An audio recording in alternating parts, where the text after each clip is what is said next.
মহাসমাবেশের পর্যায়ে বক্তব্য রাখবেন জনাব দয়াল কুমার বড়ুয়া, সভাপতি বোধিজ্ঞান ভাবনা কেন্দ্র বৌদ্ধবিহার। জনাব দয়াল কুমার বড়ুয়া, সভাপতি বোধিজ্ঞান ভাবনা কেন্দ্র বৌদ্ধবিহার। আসসালামু আলাইকুম, সবাই কেমন আছেন? মর্নিং শোজ দা ডে, সকালের সূর্য দেখে বোঝা যায় দিনটা কেমন যাবে। নিশ্চয় আমরা আজকের এই মহাসমাবেশ থেকে নিশ্চয় একটা মেসেজ রিসিভ করতে পারি। মানুষ কি চায়? মানুষ পরিবর্তন চায়। এই পরিবর্তনের রাজনীতি যিনি স্বপ্নে ধারণ করেন, লালন করেন, যিনি রাত দিন পরিশ্রম করে যাচ্ছেন, তিনি আর কেউ নয়, তিনি আমাদের এই ভাই, আমাদের এই গার্ডিয়ান, যিনি স্বপ্নদ্রষ্টা, আমাদের আজকে যিনি এই এত বড় আয়োজন করেছেন, আমাদের করিম ভাই, জালাল ভাই, যাদের নেতৃত্বে আজকে এই আন্দোলন, ইসলামিক আন্দোলনের আজকে এত বড় মহাসমাবেশ, এখান থেকে নিশ্চয় আমরা একটা মেসেজ পাই। সুতরাং আমাদের একটা ভাই একটু আগে বলে গেছেন আজকে এই মহাসমাবেশ কেন, তিনটা জিনিসকে সামনে নিয়ে, সংস্কার, বিচার, পিয়ার। আসলে আমরা এই সমস্ত ওয়ার্ডের বিশ্লেষণ প্রয়োজন, আনলেস শুধু আমরা কিছুই জানবো না।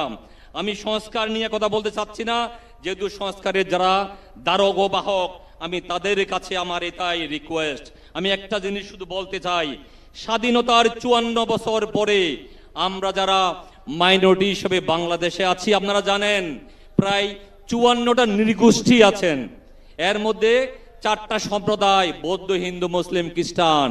কিন্তু অতীব দুঃখের বিষয়, আমাদেরকে বারে বারে যারা স্বপ্নের লেলিহান, যারা স্বপ্নের বাতাবরণে এই মাইনরিটিকে ইউজ করে যখন সংসদে যায়, তখন তারা এই সংস্কারের কথা ভুলে যায়।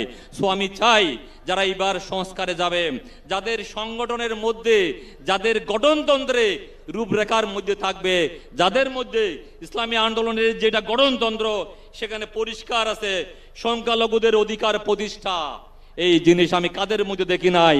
তাদের প্রমাণ আজকে এই যে মহাসমাবেশকে আমাদের মতো মানুষকে সে মূল্যায়ন করেছেন। কয়েকটা কথা না বললে হয় না। আমাদের আরেক ভাই যিনি ইসলামিক ফাউন্ডেশনে এখানে আছেন, মাদানী ভাই, আমাদের ঢাকা শহরে আজকে 54 বছর ধরে মানুষ যখন মারা যায় তখন তার শেষ ঠিকানা, আপনারা আমি আর একটা অনুষ্ঠানে বলছিলাম, কোথায়? সবার ঠিকানা একটাই, কুল্লু নাফসিন যায়েকাতুল মাউত। অতীব দুঃখের বিষয়, আমরা যখন মারা যাই আমাদের সেই ঠিকানা ঢাকা শহরে কোথাও ছিল না। আমাদের এই এক ভাই মাদানী ভাই, যেটা এই সরকারের সাথে আঘাত করে, এই সরকারের সাথে পরিশ্রম করে উত্তরা সেক্টরে উনি এই জায়গাটা করে দিয়েছেন। তাই আমি আজকের এই সমাবেশ থেকে আমাদের বৌদ্ধদের পক্ষ থেকে এই সংগঠনের সবার প্রতি প্লাস মাদানী ভাইয়ের প্রতি কৃতজ্ঞতা জানাচ্ছি। উনি এত বড় মহানুভবতার পরিচয় দিয়েছেন।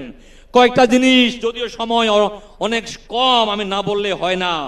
আপনারা দেখবেন স্বাধীনতার 54 বছর পরে আজকে আমাদের যারা বৌদ্ধ মাইনরিটি, এদের সুখ দুঃখ হাসি কান্না বলার মতো কোনো সুযোগ নাই।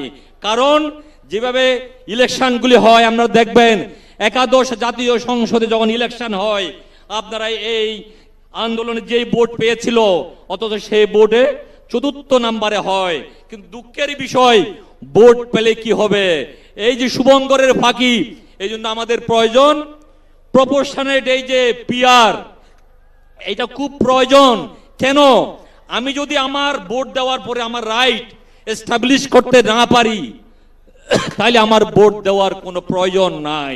সুতরাং আমরা চাই আমাদের এই গোষ্ঠী যারা বাংলাদেশে 42 লক্ষ বৌদ্ধ বাস করেন, যদি আমরা 1/3 ভোটার হই, আপনি তাহলে আসে কতজন? 3, 14, 42, 2 লক্ষ লোকে যদি একটা সিট পাওয়া যায়, তাহলে আমরা 7টা সিট পাই। এই পর্যন্ত আমরা শুধু আমাদেরকে ইউজ করা হয়েছে। কিন্তু আজকে আমাদেরকে যিনি এই স্টেজে নিয়ে আসছেন তার প্রতি কৃতজ্ঞতা জানাচ্ছি, তার প্রতি আমরা কমিটমেন্ট ব্যক্ত করে যেতে চাই।